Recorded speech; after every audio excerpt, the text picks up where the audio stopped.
Welcome to Bakugan Battle Basics, and your first step towards becoming a true Bakugan master. First, a brief introduction to the universe of Bakugan. Bakugan represents 6 important attributes: Aquos, Pyrus, Subterra, Darkus, Heos, and Ventus. Each brings their own extraordinary powers and all the forces of these attributes to every confrontation. That's where you come in. Every battle is intense and requires all the wit, knowledge, and courage you can summon. Let's start with a 2-player game. First, the game area must be arranged with both players sitting directly across from each other in the field.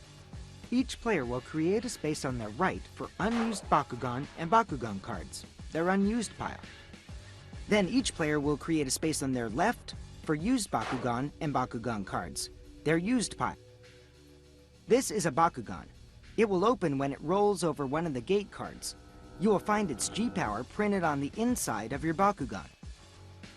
To begin play, each player needs to have 3 Bakugan, 3 gate cards, 1 silver, 1 copper, 1 gold, and 3 ability cards, 1 blue, 1 red, 1 green.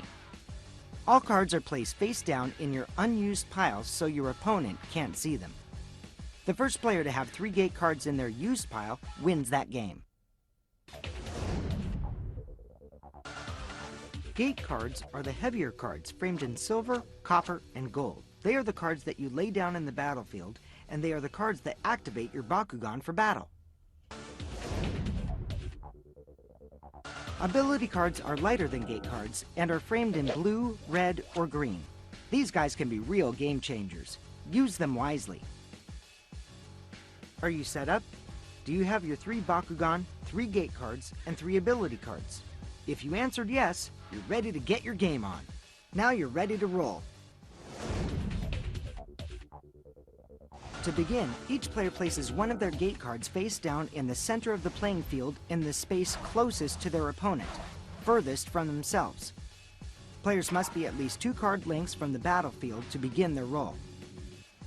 The youngest player always goes first, and then players take turns after that.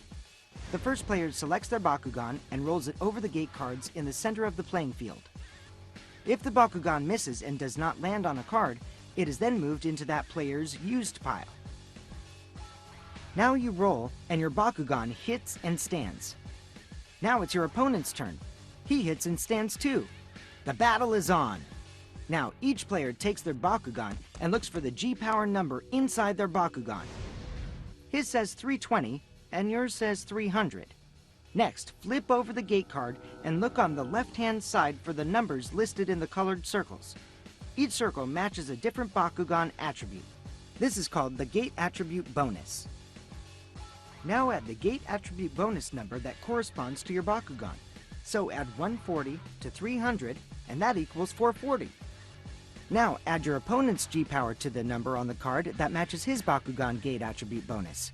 320 plus 80 equals 400.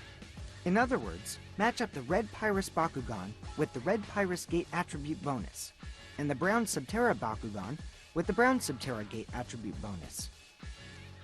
Your total G-power is 440. Your opponent's is only 400. That means you take that gate card and your Bakugan and place them in your used pile. Remember, the first to have 3 gate cards in their used pile wins that game. Your opponent puts his used Bakugan in his used pile.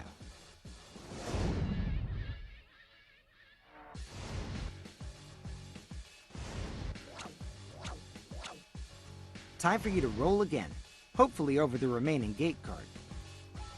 Roll, and then your opponent rolls. And now you're both standing on the same gate card. Another battle ensues, and this time your gate card has some text that changes the game. Each Bakugan has a G-power of 330. Now, let's check the gate card. Looks like you add another 90 to your G-power, which equals 420. Your opponent adds another 140 to his G-power. That's 470. But wait, there's more. There's text at the bottom of this gate card, and it says that the Bakugan with the lowest G-power wins this battle.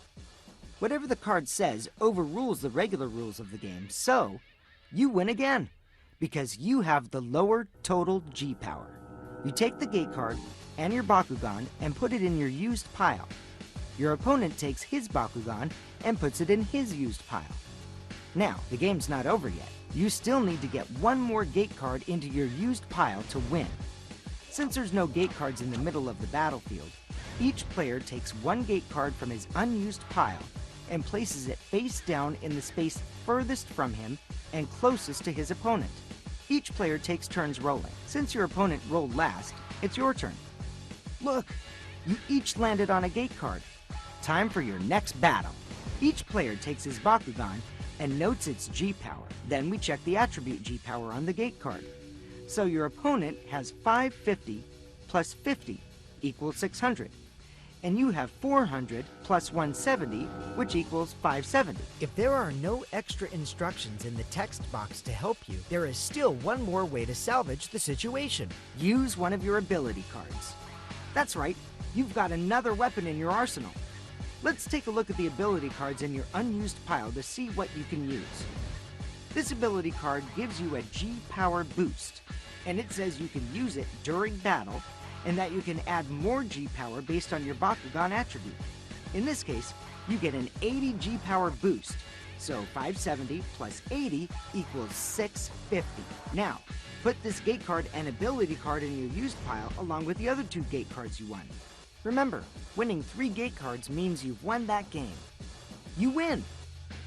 Lastly, remember to return all cards and Bakugan back to their original owner.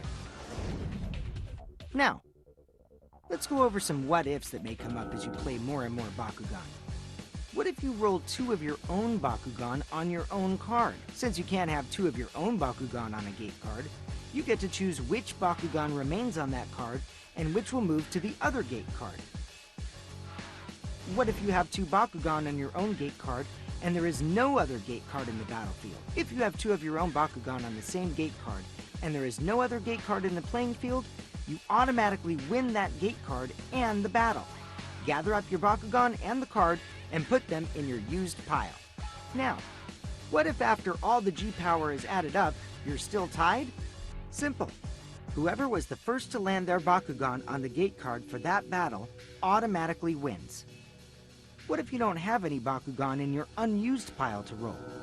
In this case, close all the Bakugan in your used pile and place them in your unused pile. Closing your Bakugan can be fun too. Like a puzzle, the parts go together in a particular order. Don't rush it or cram them together. If you find your Bakugan isn't closing like it should, you may have to roll it over a gate card again to reopen so you can start all over again. Well, that covers the basics of Bakugan Battle. Remember, the more you play, the better you get. And the more you learn, the better you get. Log on to www.bakugan.com for all the updates, strategies, information, and tips you need to help you become a Bakugan master.